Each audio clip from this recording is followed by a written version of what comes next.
il est venu vers moi et m'a caressé entre les jambes en pratiquant une pression en fait au niveau de mon entrejambe. Et en fait après je me vois juste, je me réveille, je suis par terre. Je m'appelle Arwen, j'ai 21 ans, je suis joueuse de rugby. Et le 11 mai 2024, ce monsieur a gâché ma vie et cet assaut m'a laissé sans vie. Arwen, fan du Racing 92 et joueuse dans l'équipe féminine de ce club de rugby, a été agressée sexuellement le 11 mai dernier. Les faits se sont déroulés dans un quart de supporters lors d'un déplacement pour suivre un match de son équipe à Auxerre contre Bayonne. Ce déplacement était organisé par l'association Génération Yves du Manoir. On est parti en bus, un bus qui avait été organisé non pas par le Racing mais par une association de supporters à laquelle j'appartiens encore aujourd'hui. J'ai l'habitude de pouvoir organiser tout ce qui est musique, ambiance, etc. C'est quelque chose que j'aime bien faire. Je suis la plus jeune de l'association, donc il n'y a pas de souci. Donc du coup, bah, moi, j'avais accepté de faire l'appel dans le bus et de mettre des playlists, d'organiser le pique-nique, etc. Et en fait, dans ce bus, malheureusement, bah, il y avait un individu très problématique. En fait, à l'aller, c'était déjà difficile parce qu'on venait à peine de partir. On sentait déjà qu'il y avait un problème avec la personne en question. Elle avait déjà commencé à être problématique avant de monter dans le bus. Et puis on avait fait à peine 20 minutes de bus que moi il a commencé à m'insulter. Vraiment c'était donc les termes grosse cochonne, petite chienne, sale pute, enfin voilà des choses juste parce que je voulais pas lui répondre. J'étais avec mon copain et donc moi je suis allée voir donc ceux qui ont vraiment organisé ce bus, leur dire que là il y avait un problème, que ça commençait à peser. On passait à côté du Plessis-Robinson, qui est le centre d'entraînement du Racing 92. On s'est dit qu'il fallait le déposer là. On leur a dit qu'il fallait le déposer et ils ont refusé. Le président actuel de l'association, qui à l'époque, au moment des faits, était secrétaire, et le vice-président de l'association, voilà, les deux ont refusé. Le président justement actuel, j'ai pas honte de le dire, bah, est ami avec l'agresseur. Donc en fait, il s'est dit non, ça va bien se passer, il n'y a pas de souci, voilà.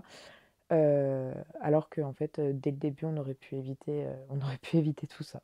Et il y avait pas mal de signes quand même. Et en fait, sur le chemin du retour, quand on allait repartir d'Auxerre, c'est à ce moment-là qu'il a fait vraiment bah, l'acte d'agression sexuelle où il est venu vers moi et m'a caressé entre les jambes en pratiquant une pression en fait au niveau de mon entrejambe. Donc voilà, moi j'ai quelques souvenirs assez forts de ce moment-là. Et en fait, après, je me vois juste, je me réveille, je suis par terre. En dehors du bus, je me souviens plus de rien. J'ai fait un blackout total. Euh, je me souviens même plus de quel jour on est. Et là, on m'a parlé de porter plainte, on m'a parlé d'aller à l'hôpital, on m'a parlé de plein de choses. Et donc, s'en est suivi toute la procédure qu'il y a eu après, voilà, de déposer plainte, d'aller au tribunal, de retourner à Auxerre, de me battre encore et encore depuis le mois de mai jusqu'à aujourd'hui. L'agresseur a été condamné le 14 novembre à 2 ans de prison avec sursis et à une interdiction de stade. Aujourd'hui, je suis incapable de reprendre le rugby. Bah, déjà à cause des médicaments que je prends, c'est trop détectable et c'est pas autorisé en fait dans le rugby. Et moi, jouais à un poste où j'étais pilier. Je faisais 90 kilos. Aujourd'hui, je suis à 72 à peu près. Donc, ça va être très difficile pour moi de reprendre parce que j'ai perdu du muscle, j'ai perdu beaucoup de choses. Et surtout, reprendre un sport de contact, alors que le contact est encore difficile, c'est très compliqué. Comme j'ai dit, j'ai un copain, impossible d'avoir la moindre relation, lui et moi. J'étais agressive, j'ai dû prendre des gros soins que je prends encore, des soins, des anxiolytiques, des mots que, enfin voilà, comme je dis, je devrais pas les connaître, c'est pas normal à 21 ans que je prenne ce genre de choses. J'ai été toute seule. En fait, ces organisateurs qui se disaient à l'époque en plus être mes supporters quand enfin quand je jouais, etc., m'ont vraiment laissé seule, pas un seul message. Quand j'ai fait les procès, j'étais toute seule. Ils ont refusé de se porter partie civile pour le procès.